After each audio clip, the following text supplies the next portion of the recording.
reforço de toda quarta-feira já tá por aqui. Sheila Sodré, bom dia! Bom dia! Bem-vinda mais uma vez. A gente estava aqui comentando que esse assunto é, primeiro, difícil, né? Muito. Rende bastante e, inclusive, rende muitas dúvidas também. A gente abriu aqui o nosso WhatsApp, inclusive, se você ainda tem alguma dúvida, pode deixar uma mensagem aqui pra gente. Com o tempo que a gente tem, a gente vai tentar responder o máximo possível que a gente consegue aqui, e tem muitas perguntas, as pessoas ainda têm muitas dúvidas sobre esse assunto, né, Sheila? Indiscutível. A gente sofre muito, a população, em relação a isso, por dois pontos. Um é que nós temos o Ministério Público fazendo um trabalho belíssimo no estado da Paraíba. Isso porque quando o Ministério Público ele criou o nome legal, não foi só a estrutura, eles levaram consigo a estrutura do estado como um todo. E eu digo isso por conta do exame do DNA, que hoje assim, foi um marco Sim. que facilitou e realmente identificar, sem sombra de dúvida, 99% de chance realmente da paternidade, né? Então facilitou demais. E no estado da Paraíba, esse processo ele é feito de forma gratuita para o cidadão. E muitas vezes ele é impulsionado pelo Estado. De que forma? Os próprios cartórios, eles encaminham, junto com as escolas também, quando a certidão de nascimento da criança, ela não consta o nome do pai. Que isso é muito comum no nosso, e aqui na nossa Paraíba tem demais. Como deve ter pessoas que estão nos assistindo que são adultas, pessoas já com a idade mais acima dos 20, 30, 40, 50 e que tem uma situação dessa. Pois e que pode reverter ainda, né? Olha aí, é o caso, por exemplo, da Jeane, né? Parece que você estava combinando aqui com ela, mandou uma mensagem pra gente. Um beijo pra você, Jeane. Ela disse que tem 38 anos e queria saber como fazer. Ela disse que o pai dela morreu quando ela tinha 1 mês de vida. Ela não tinha sido registrada, a mãe dela só registrou no nome dela. E o sonho da Jeane é ter o registro com o nome do pai. E ela quer saber se mesmo depois de tanto tempo tem alguma maneira de conseguir. Olha bem, ela falou uma coisa importante. No caso específico dela, o pai já é falecido. Né? Então, assim, uma das facilidades que se tem para comprovar realmente a paternidade seria o exame de DNA. Então, nessa altura do campeonato, ele falecido. E há quanto tempo ele está falecido? Aí eu concordo que é uma situação muito mais difícil, a não ser que ela tenha provas, outro tipo de prova, onde ele tenha reconhecido, ou por meio de algum testamento, de algum outro meio, que ele pode ter, né, expressado essa vontade ou essa coisa do gênero, que você poderia ter alguma coisa em relação à afetividade, mas se não, aí a situação fica muito mais complicada, né? Se ele vivo estivesse, aí não teria problema nenhum, ela poderia entrar com a ação de reconhecimento de paternidade, tá? E dependendo da situação, se a pessoa concordar, ele nem precisaria por um processo judicial, ele poderia fazer isso em cartório, mas na realidade em que ela colocou, infelizmente, aí o problema é muito maior. Olha aí, mais uma pergunta aqui, uma telespectadora que não se identificou, ela disse que convive com o esposo há 13 anos e antes dele já tinha um filho de 1 ano. E eles têm uma relação muito bonita de pai e filho, são muito amigos. Hoje o filho tem 14 anos e ela gostaria de registrar o filho no nome do atual marido, isso é possível?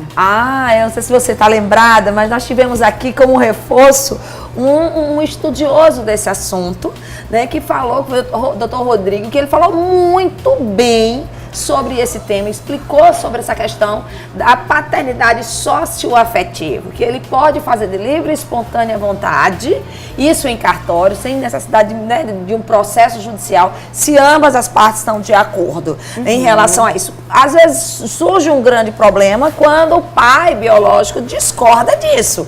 Aí o processo tem que ser judicializado e aí por meio de um acordo, chamando todas as partes interessadas, você pode incluir isso.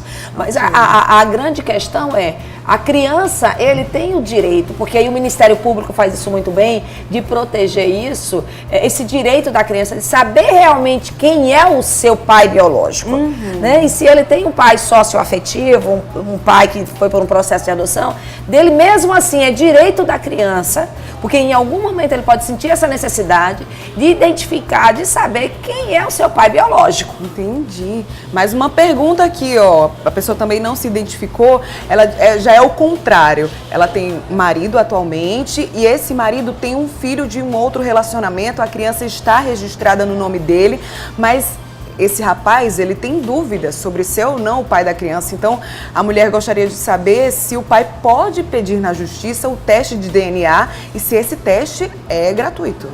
Sim, ele pode fazer esse requerimento, tentar fazer esse exame, porque, olha bem, é uma insegurança, e isso vai depender muito da idade, e principalmente se ele não tem nenhuma relação afetiva com a criança. Né? Então, assim, ele pode requerer isso judicialmente, até porque se realmente não foi ele o pai, e o pai biológico está perdendo essa oportunidade também de saber que é pai, né? Então tem todo um direito envolvido.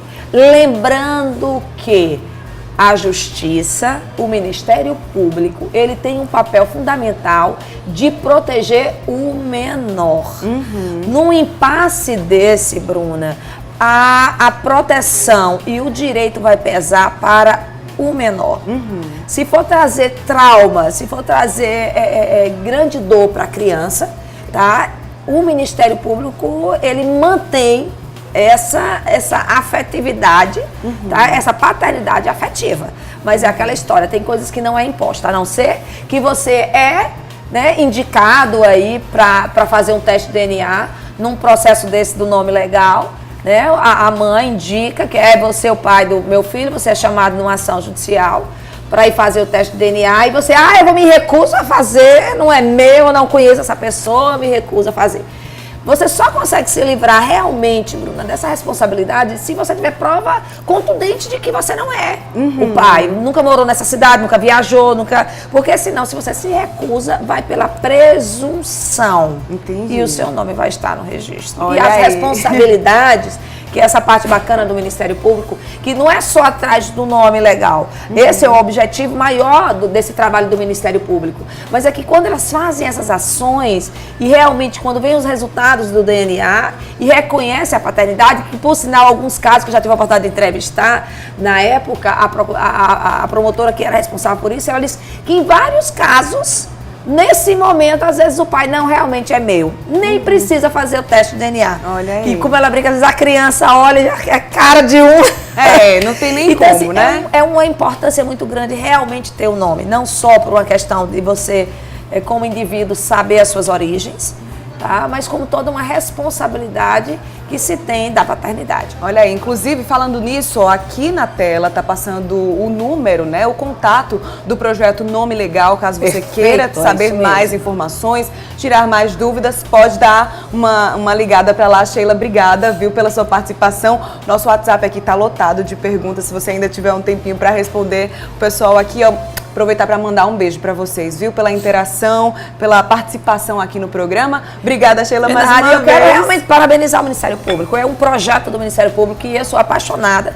Eu já conheço esse projeto há mais de 5 anos e é um trabalho do Estado, do indivíduo do Estado, muito forte e eu parabenizo por isso.